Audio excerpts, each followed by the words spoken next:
नमस्कार साथियों। मैं डॉक्टर सुमित प्रजापति आप सभी का शिवत्व आयुर्वेद यूट्यूब चैनल पे बहुत बहुत स्वागत करता हूँ।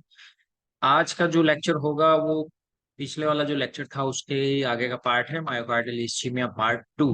ठीक है, अगर आपने पार्ट 1 नहीं देख रखा है तो मैं चाहूंगा कि आप पार्ट 1 पहले कंप्लीट कीजिए, उसके बाद ही इस पे आइएगा। तो चलिए हम स्टार्ट करते हैं। आज हम पढ़ेंगे इसकी पैथोफिजियोलॉजी, लाइक मायोकार्डियल इस्चीमिया के पैथोफिजियोलॉजी क्या होती है। The pathophysiology of MI or a heart attack involves a series of events that occur due to the interruption of blood flow to a part of the heart muscle। ठीक है ना, क्या कह रहा है कि इसमें क्या होता है, it is a series of event का। एमआई कोई एक कॉम्प्लिकेशन नहीं होता है या फिर किसी एक चीज की वजह से नहीं होता है। ये एक सीरीज होती है बहुत सारे इवेंट्स की, that occur due to the interruption of the blood flow. किसकी वजह से होता है? ब्लड फ्लो के इंटरप्शन की वजह से होता है। और कहाँ पे ब्लड फ्लो होना चाहिए? To a part of the heart muscles, यानी कि हार्ट मसल्स के किसी एक पार्ट में या कोई बहुत सारे पार्ट के अंदर अगर ब्लड फ्लो का इंटरप्शन हो गया है तो उसकी वजह से जो भी सीरीज ऑफ इवेंट्स होते हैं उसकी वजह से क्या होता है? पैथोफिजियल मायोकार्डियल इस्चीमिया डेवलप होता है। The typical pathophysiological process can be described as follows. क्या क्या होती है? पहले होती है एथेरोस्क्लेरोसिस या फिर प्लेक रप्चर्स होते हैं। फिर फॉर्मेशन ऑफ थ्रोम्बस होता है, देन इस्चीमिया होता है, then cellular injury and death होती है, देन इन्फ्लामेटरी रिस्पॉन्सेज होते हैं, then necrosis and scar formation होता है, और इन द एंड कॉम्प्लिकेशंस हमें शो होते हैं। तो एक एक करके हम इनके बारे में पढ़ेंगे। First is atherosclerosis and plaque rupture. क्या है? The underlying cause of most heart attacks is atherosclerosis, यानी कि ये जो प्रोसेस होती है ये ही मैक्सिमम केसेस के अंदर देखने को मिलती है, एथेरोस्क्लेरोसिस। ये क्या होती है? It is a condition characterised by the buildup of fatty deposits, cholesterol and other substances which is called as plaque on the inner walls of the coronary arteries. Over the time these plaques can become unstable and vulnerable to the rupture। यानी कि ये देखिए क्या है, ये एक normal artery है। इस नॉर्मल आर्टरी की वॉल्स क्या है? हेल्दी है। इसके अंदर कोई भी एथेरोस्क्लेरोसिस की प्रोसेस नहीं हो रही है, कोई भी फैट डिपोजिशन नहीं है, कोई भी कोलेस्ट्रॉल नहीं है, या फिर कोई प्लेक फॉर्मेशन नहीं हो रखा है। लेकिन अगर कुछ लोग होते हैं जिनकी सीडेंटरी लाइफस्टाइल होती है, या जो मैंने पार्ट 1 के अंदर जो रिस्क फैक्टर्स बताए थे उसमें एक था हाई कोलेस्ट्रॉल लेवल, यानी ब्लड के अंदर जब हाई कोलेस्ट्रॉल लेवल होता है तो वो कोलेस्ट्रॉल कहाँ इकट्ठा होने लग जाता है? ये आर्टरीज के इनर वॉल्स के अंदर। तो ये इनर वॉल्स के अंदर जब इकट्ठा होने लग जाता है तब ये क्या करता है? धीरे धीरे इस आर्टरी की ल्यूमेन को छोटा करता रहता है। जैसे कि आप देख सकते हैं इसके अंदर ये जो ल्यूमेन है इतनी बड़ी थी, लेकिन ये ल्यूमेन धीरे धीरे बहुत ही छोटी हो गई। चारों ओर से इसको छोटा करने का काम किसने किया? ये प्लेक फॉर्मेशन ने किया। फिर क्या कह रहा है कि over the time these plaques, यानी कि ये जो प्लेक बने हैं, ये जो फैट डिपोजिशन हुआ है, ये क्या होता है? अनस्टेबल हो जाता है और रप्चर होने के लिए बहुत ही ज्यादा वल्नरेबल रहता है, यानी कि क्विकली रप्चर हो सकता है, अपन को पता भी नहीं चलेगा कब हो। ठीक है। फिर है फॉर्मेशन ऑफ अ थ्रोम्बस। सबसे पहले क्या हुआ? एथेरोस्क्लेरोसिस की प्रोसेस हुई तो प्लेक जमा। अब है फॉर्मेशन ऑफ अ थ्रोम्बस, कि when a plaque ruptures it exposes the underlying tissues to the circulating blood. क्या कह रहा है? ये एक नॉर्मल आर्टरी थी जैसा कि आप इस डायग्राम में देख सकते हैं। फिर ये क्या कह रहा है कि प्लेक बिल्डअप हुआ, जिसको अपन क्या बोलते हैं? एथेरोस्क्लेरोसिस बोलते हैं। It when a plaque ruptures it exposes the underlying tissues to the circulatory blood। जैसे कि मान लीजिए इस पेशेंट को हाइपरटेंशन था। ठीक है। हाइपरटेंशन यानी कि हाई ब्लड प्रेशर था, तो ब्लड जो था वो बहुत प्रेशर से इस डायरेक्शन के अंदर फ्लो कर रहा था। तो उस प्रेशर की वजह से क्या हुआ कि इसके ऊपर की जो शीथ थी, इस प्लेग के ऊपर की जो शीथ थी जो इसको बचा के रखने का काम कर रही थी, वो शीथ क्या हो गई? रप्चर हो गई। रप्चर होने की वजह से, क्योंकि ब्लड फ्लो हो रहा था तो फ्रिक्शन होने की वजह से वो धीरे धीरे घिसती गई, और घिसने की वजह से क्या हुआ? वो रप्चर हो गई एक टाइम पे। तो रप्चर होने की वजह से ये जो अंदर का जो भी मैटर था, अंदर के जो भी टिश्यूज थे, क्या क्या थे? फैट फैटी टिश्यूज थे, कोलेस्ट्रॉल थे, फैट डिपॉजिट्स थे। तो वो टिश्यूज क्या हुए? They expose to the circulating blood, यानी कि ये इस ब्लड के कांटेक्ट में आके, this triggers the formation of a blood clot और thrombus at the site of rupture. यानी कि ये क्या करता है, ये किसको ट्रिगर करता है कि जैसे ही ये ट्रिगर होता है, जैसे ही ये रप्चर होता है, रप्चर होने की वजह से अंदर का जो भी मैटर होता है वो हमारे सर्कुलेटिंग ब्लड के कांटेक्ट में आ जाता है। तो अब जैसे अपन को कभी चोट लगती है, तो चोट लगने से जैसे ही ब्लड हवा के कांटेक्ट में आता है या आउटर एनवायरनमेंट के कांटेक्ट में आता है, तो वो क्या होता है, क्लॉट फॉर्मेशन करता है।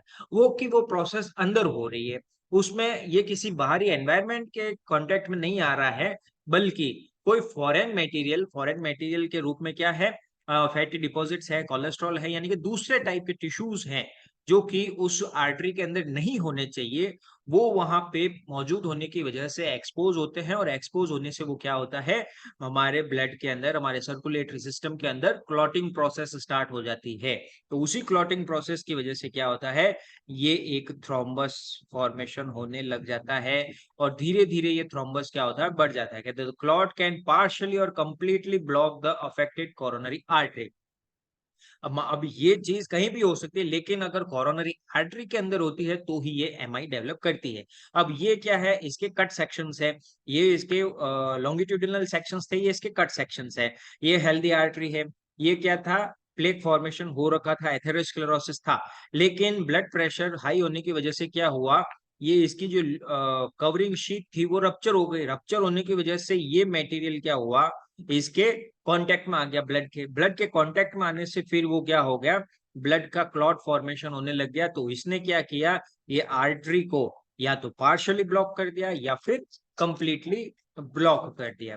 ठीक है, रिड्यूसिंग और stopping blood flow to the downstream heart muscles. यानी कि अब क्योंकि इसने ब्लॉक कर दिया है, तो ब्लॉक करने की वजह से क्या होगा कि जो वो आर्टरी हार्ट के जिस पार्ट को ब्लड सप्लाई कर रही थी, वो या तो पार्शियली कम हो जाती है या फिर कंप्लीटली ब्लॉक हो जाती है।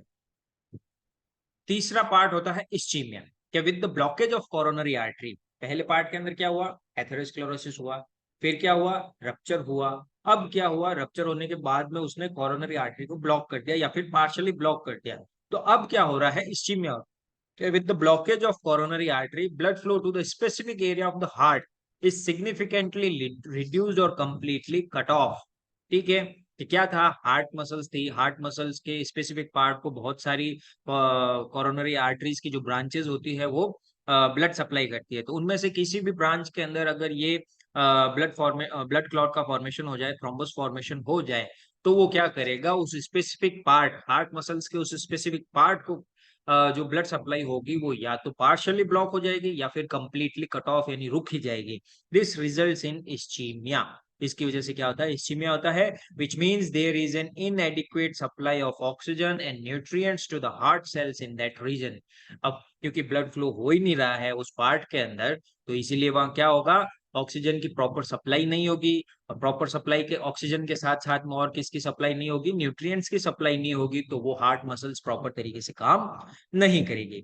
जैसे कि इस डायग्राम में शो हो रहा है कि ये कोरोनरी आर्टरी की कोई ब्रांच है, इस ब्रांच के अंदर क्या हुआ, जैसे कि आप देख सकते हैं, ये क्या है, प्लेक हो रखा है, प्लेक का फॉर्मेशन हो रखा है, यानी कि एथेरोस्क्लेरोसिस की प्रोसेस हो रखी थी।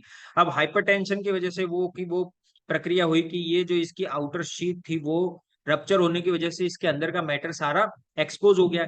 एक्सपोज होने की वजह से क्या हो गया, ब्लड क्लॉट का फॉर्मेशन हो गया, पूरी कोरोनरी आर्टरी को क्या किया, इसने ब्लॉक कर दिया। अब क्योंकि ये आर्टरी हार्ट के इस पार्ट को ब्लड सप्लाई कर रही थी, अब यहाँ पे ब्लड सप्लाई रुक गई। रुकने की वजह से अब ये देखिए, आप डायग्राम में देख सकते हैं कि इस हार्ट मसल्स का इतना इतना पार्ट क्या है, डैमेज हो रखा है। डैमेज क्यों हुआ, क्योंकि ऑक्सीजन की सप्लाई रुक गई और साथ ही साथ में न्यूट्रिएंट्स भी जाना रुक गए, इसीलिए हार्ट मसल्स को क्या हो गया, डैमेज हुआ और वहां पे इस्चीमिया इफेक्ट डेवलप। फिर होता है सेल्यूलर इंजरी एंड डेथ। ऐसा तो है नहीं कि भाई अगर ऑक्सीजन सप्लाई रुक गई है तो वो हाथों हाथ ही डेड हो जाएगी, उसमें कुछ टाइम लगता है।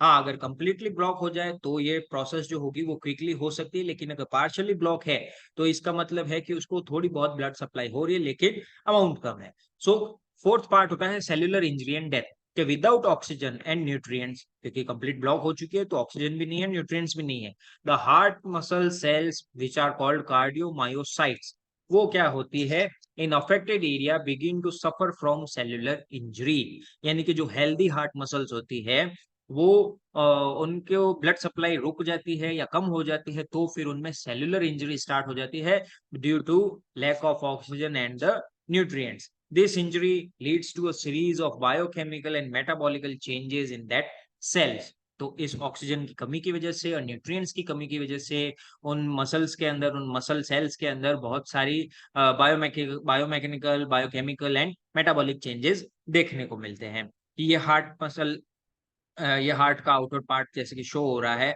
ये इसका कट सेक्शन है।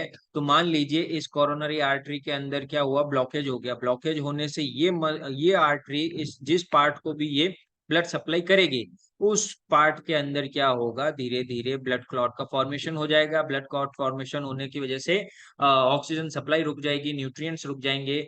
तो उससे क्या होगा, सेल डेथ होने लग जाएगी एंड सेलुलर इंजरी भी देखने को मिलेगी। और वो इंजरी से में क्या क्या चेंजेस होंगे, कुछ बायोकेमिकल एंड मेटाबॉलिक चेंजेस देखने को मिलेंगे। फिर होता है इन्फ्लामेटरी रिस्पॉन्स के, क्योंकि अब केमिकल एंड बायोकेमिकल चेंजेस देखने को मिल रहे हैं, तो क्या क्या होगा, as the injured cardiomyocytes, cardiomyocytes जो है वो इंजर्ड हो चुकी है, रिलीजेस सर्टेन सब्सटेंस, कुछ स्पेसिफिक केमिकल्स रिलीज करती है as inflammatory response in trigger, क्योंकि इन्फ्लामेटरी रिस्पॉन्स ट्रिगर हो चुका है, इसकी वजह से वो कुछ सर्टेन सब्सटेंस जो होते हैं, कुछ केमिकल, स्पेसिफिक केमिकल्स रिलीज करती है इन्फ्लामेटरी सेल्स। तो उन केमिकल्स की वजह से क्या होता है, कुछ इन्फ्लामेटरी सेल्स होती है जैसे कि neutrophils and macrophages, they migrate to the site of injury and release additional inflammatory mediators.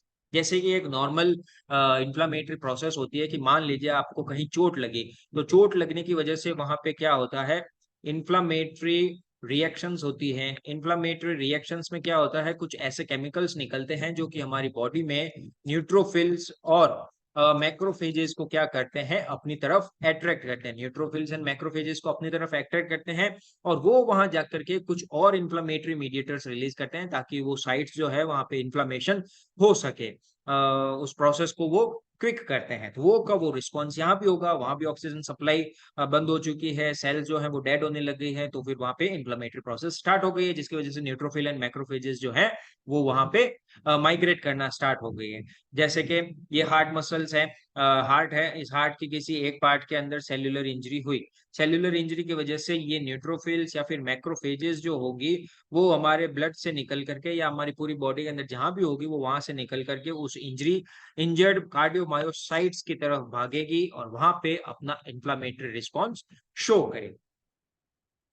Then necrosis and scar formation होता है। अब क्योंकि कार्डियोमायोसाइट्स जो हैं वो इंजर्ड हो चुकी है, वहां पे इन्फ्लामेटरी प्रोसेस हो रही है, वहां पे अगर ब्लड सप्लाई अगर प्रॉपर तरीके से वापस रीबिल्ड कर दी जाए, रीपरफ्यूजन हो गया हो, तब तो वो रिवर्सिबल चेंजेस हो जाएंगे। लेकिन अगर काफी लंबे टाइम तक अगर कार्डियक मसल्स को प्रॉपर ऑक्सीजन नहीं मिले, तो वहां पे नेक्रोसिस स्टार्ट हो जाएगा, यानी कि अब जो सेल जो कि पहले रिवर्सिबल कंडीशन में थी, वो अब इरिवर्सिबल चेंजेस के अंदर चली जाएगी, यानी कि नेक्रोसिस हो जाएगा, वहां पे वो सेल्स जो होगी वो डेड होने लग जाएगी।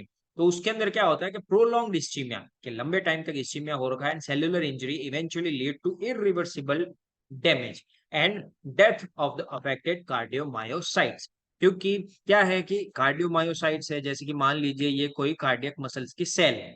अब इस सेल को प्रॉपर पहले ऑक्सीजन टाइम टू टाइम मिल रही थी, तो ये हेल्दी सेल थी। फिर क्या हुआ कि ऑक्सीजन की सप्लाई थोड़ी सी कम हो गई, कम होने की वजह से ये सेल जो थी वो श्रिंक होने लग गई या फिर पार्शियली डैमेज हुई। लेकिन अगर ये ऑक्सीजन सप्लाई लंबे टाइम तक कम रहे या कंप्लीटली ब्लॉक ही हो जाए, ऑक्सीजन मिलना ही बंद हो जाए, तो ये सेल कंप्लीटली नेक्रोस्ड हो जाएगी या फिर डेड हो जाएगी। ठीक है, तो इसी को ही नेक्रोसिस कहते हैं। तो ये आप जैसे कि इस डायग्राम में देख सकते हैं कि पहले ये क्या था, पार्शियल ऑक्लूजन था, उसके बाद में कंप्लीट ऑक्लूजन की वजह से ये जो पार्ट था हार्ट मसल का, ये कंप्लीटली डैमेज होने लग गया।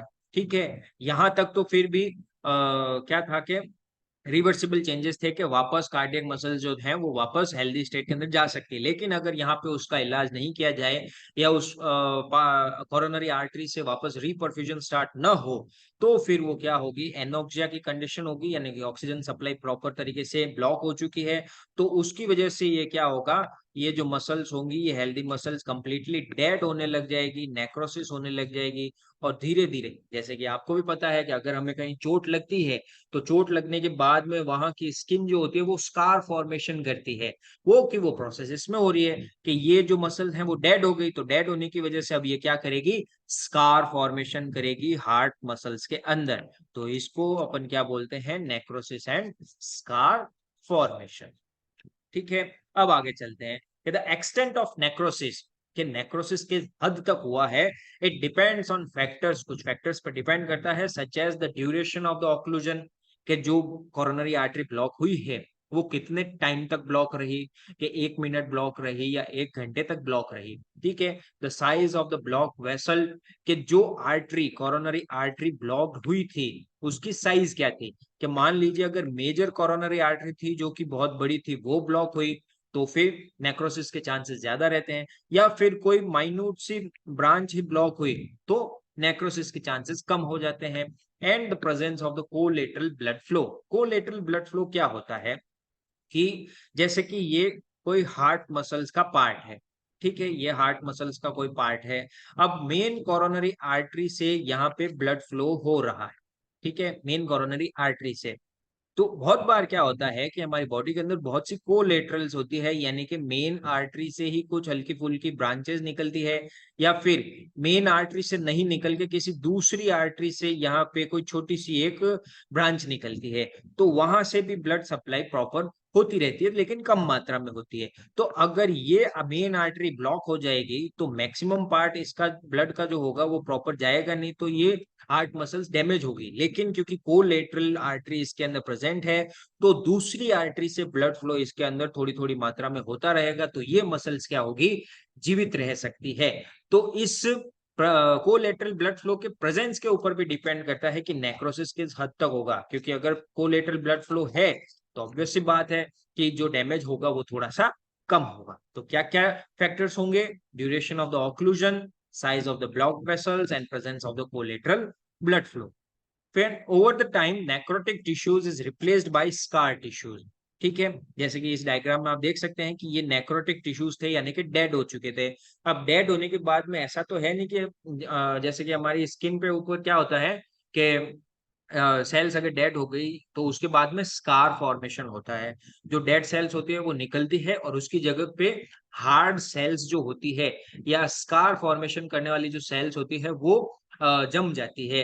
तो इसीलिए चोट लगने के बाद में बहुत बार ऐसा होता है कि वहां पे निशान पड़ जाता है। वो जो स्किन होती है वो थोड़ी सी हार्ड होती है अपने आजू बाजू की स्किन की तुलना में। तो वो की वो कंडीशन यहाँ भी है कि necrotic tissues is replaced by the scar tissues, यानी कि जो चोट हो गई, वो चोट लगने के बाद में वो जो टिश्यूज होंगे वो क्या होंगे, ओवर द टाइम धीरे धीरे क्या होंगे, स्कार टिश्यूज से रिप्लेस हो जाएंगे। और रिप्लेस होने की वजह से वो क्या होंगे, they does not contribute to the heart's and contractile function. तो वो स्कार टिश्यूज क्या करेंगे, हार्ट की जो पंपिंग मैकेनिज्म होती है, हार्ट जिस अपनी पहली कैपेसिटी से हार्ट पंप कर रहा था, क्योंकि उसकी मसल्स क्या थी, कॉन्ट्रेक्टाइल होते कंडीशन की थी, लेकिन अब स्कार टिश्यूज ने उनको रिप्लेस कर दिया। तो अब उस हार्ट मसल्स की कॉन्ट्रेक्टिबिलिटी क्या हो गई, एक तरीके से कम हो गई या फिर खत्म हो गई। तो उस वजह से क्या होगा, अब हार्ट पहले की तुलना में अब ब्लड जो होगा वो पंप प्रॉपर तरीके से नहीं कर पाएगा। जैसे कि आप देखते ही हैं, चोट लग जाए, चोट लगने के बाद में स्कार टिश्यूज फॉर्मेशन होते हैं, तो स्कार टिश्यूज की जो इलास्टिसिटी होती है वो हमारी दूसरी जगह की स्किन की तुलना में उतनी प्रॉपर नहीं होती है। तो वो की वो कंडीशन यहाँ है कि वहां भी हार्ट मसल्स की ये जो नेक्रोटिक टिश्यूज थे वो रिप्लेस हो गए स्कार टिश्यूज से। तो इनकी जो इलास्टिसिटी या कॉन्ट्रेक्टिबिलिटी थी वो उस लेवल की नहीं थी, तो उसकी वजह से हार्ट की कॉन्ट्रेक्टाइल की जो फंक्शंस होते हैं वो प्रॉपर नहीं होते हैं। और इसकी वजह से क्या होता है, हार्ट जो है वो हमारे पूरी बॉडी के अंदर प्रॉपर तरीके से ब्लड फ्लो नहीं कर पाता है। फिर होते हैं कॉम्प्लिकेशंस के, ये जो भी सीरीज हुई कि पहले एथेरोस्क्लेरोसिस हुआ, देन प्लेक बना, देन प्लेक रप्चर हुआ, देन इश्चीमिया की कंडीशन हुई, देन नेक्रोसिस हुआ, स्कार फॉर्मेशन हुए। फिर उससे क्या क्या कॉम्प्लिकेशंस हो सकते हैं, तो क्या क्या हो सकते हैं, वेंट्रिकुलर एरिथमिया हो सकता है, मतलब एबनॉर्मल हार्ट रिदम्स हो सकती है, कि जो एक साइनस रिदम होती है 72 पर मिनट, वो हट करके ब्रेडिकार्डिया, टेकिकार्डिया या फिर एरिथमिया हो सकता है, यानी कि कभी 120 पर मिनट चल रही है, कभी 30 पर मिनट चल रही है, तो ये फ्लक्चुएट करती रहती है। सो वेंट्रिकुलर एरिथमिया हो सकता है। देन हार्ट फेलियर हो सकता है कि when the heart can not pump effectively, जो मैंने आपको पिछली स्लाइड में बताया था। क्यों? क्योंकि स्कार टिश्यूज की कॉन्ट्रैक्टिबिलिटी उतनी नहीं है, तो उतनी नहीं होने से हार्ट प्रॉपर ब्लड पंप नहीं कर पाएगा। सो हार्ट फेलियर की कंडीशन होगी। मायोकार्डियल रप्चर हो सकता है कि स्कार टिश्यू फॉर्मेशन हुआ और स्कार टिश्यू क्या हुआ कि उस पंपिंग नेचर को प्रॉपर तरीके से हैंडल नहीं कर पाया, क्योंकि कॉन्ट्रैक्टिबिलिटी खत्म थी, इलास्टिसिटी खत्म थी, तो फिर वो मायोकार्डियल रप्चर भी हो सकती है, यानी कि वो फूट भी सकता है, डैमेज हो सकती है वो scar tissues. So tearing of the weakened heart muscles, इसकी वजह से मायोकार्डियल रप्चर हो सकता है। देन पेरिकार्डाइटिस भी हो सकता है कि inflammation of the sac surrounding the heart. मैंने आपको बताया था कि हार्ट के चारों तरफ 3 टाइप की लेयर्स होती है, पेरिकार्डियम, मायोकार्डियम एंड देन सबसे अंदर एंडोकार्डियम। तो ये जो सबसे बाहर की परत होती है, जो कि इसको चारों तरफ से एक थैले के अंदर जमा करके रखती है, तो उस थैले को क्या बोलते हैं? पेरिकार्डियम बोलते हैं। और उस सैक नुमा स्ट्रक्चर के अंदर अगर इन्फ्लामेशन हो जाए तो उसको क्या बोलते हैं? पेरिकार्डाइटिस बोलते हैं। तो ये कंडीशन भी डेवलप हो सकती है। So these complications have significant implications for the patient's prognosis and require appropriate management। तो ये जो मैंने पैथोफिजियोलॉजी बताई, तो इसकी वजह से क्या हो सकता है, हम पता लगा सकते हैं कि किसी पेशेंट का प्रोग्नोसिस क्या है, यानी कि उसके ठीक होने के चांसेस कितने हैं। कि अगर एथेरोस्क्लेरोसिस हुआ है, हमें पता लग गया, तो हम उसको ट्रीट करेंगे। रप्चर हुआ है, हमें पता लगा, तो हम उसको ठीक करेंगे। अगर प्रॉपर ब्लॉक हो चुकी है, तो हमें क्या मैनेजमेंट करना है? तो एप्रोप्रिएट मैनेजमेंट एंड प्रोग्नोसिस, ये दोनों चीजें हमें पता चल सकती है इसकी पैथोफिजियोलॉजी के थ्रू। तो आशा करता हूं कि आज का ये जो लेक्चर था आपको अच्छे तरीके से समझ में आया होगा। अगर आपको इस लेक्चर से रिलेटेड कोई भी क्वेश्चन एंड क्वेरीज हो, तो आप मुझे कमेंट सेक्शंस में कमेंट कर सकते हैं। मैं पूरी कोशिश करूंगा कि आपके उन क्वेश्चंस का जवाब दे सकूं। इसी के साथ ही please thank you so much, like share and subscribe. Thank you so much.